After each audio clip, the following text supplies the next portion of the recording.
Diskusijos apie tai, kada yra geriausias laikas pirkti būstą, tikrai niekada nesibaigs. Skeptikai sakys, kad nepalankus faktoriai yra šalyje, toliau ar net labai toli nuo mūsų, įžvelgs krūvą priežasčių nepirkti dabar. Ir iš dalies bus teisūs. Optimistai pasakys, kad gyvenimas yra tik vienas ir jį gyvename dabar. Laukti tiesiog nėra kada. Ir tokiai logikai argumentų taip pat visada galima rasti. Euriboro kritimo tendencijos nėra tokios optimistinės, kaip kad buvo pesimistinės kilimo tendencijos, ar ne? Tai kada kilo Euriboras labai staigiai ir tikimasi, kad tas Euriboras ir kris dabar labai staigiai. Tai mūsų nuomonė, kad Euriboro kritimas bus nuosaikesnis ir mes matysime tokį po truputėlį 0,25% punkto, po kažkiek laiko vėl 0,25% punkto. Tikėtina, kad metų pabaigoje mes matysime apie 3%, jeigu viskas gerai, gal ir dar mažesnį. Tai jį prognozuoti yra labai sunku, kadangi mes turime atsižvelgti į visas situacijas, kurios vyksta pasaulyje, ar ne?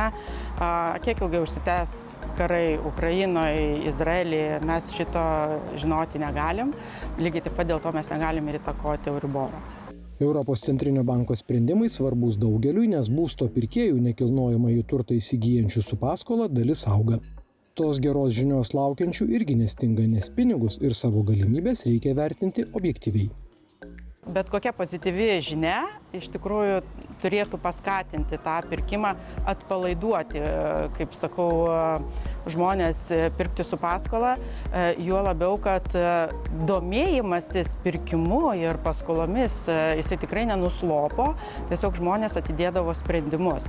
Tai mūsų nuomonė, kad jeigu tai Euriboras žemėja, tai yra gera paskata žmonėms priimti galutinį sprendimą ir įsigyti būstą dabar.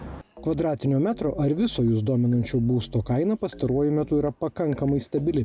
Apie augimą kalbų irgi mažiau. Tai gal kiekvienas potencialus pirkėjas dabar gali turėti tvirtesnių argumentų deryboms su pardavėju ar vystytoju?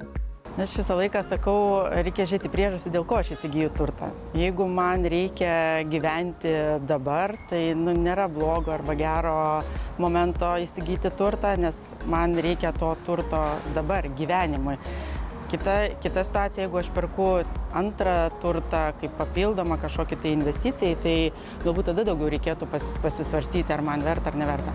Bet kokią mes turim šiai dienai situaciją, kur pirkėjai kaip ir stovi, kaip ir dėlsia pirkti, laukia, kaip minėjau, tų gerų žinių. Pardavėjai tuo tarpu sako, kad mes neturime kam parduoti, nors besidominčių yra. Tai jeigu žiūrėti iš tos pusės, tai tikrai yra pirkėjų laikas ir tikrai pirkėjai gali pasiderėti. Drastiškų kainų tokio nukritimo mes tikrai nepastebėjome. Jos mūsų matomų klientų perkamų turtų, matome, kad jos išliko ganėtinai stabilios. Tikrai turi daug didesnę derybinę poziciją su nekilnojamo turto vystytojais, statytojais, ar ne, kurie nori savo tą sandėlį prasivalyti greičiau, kad galėtų statyti kitus objektus. Tai šitoje vietoje pirkėjų laikas tikrai yra ir pirkėjai tikrai gali dėrėtis ir mes matome, kad yra ir papildomų dovanų kažkokių suteikiama klientam, kurie ten įsigyja būstą.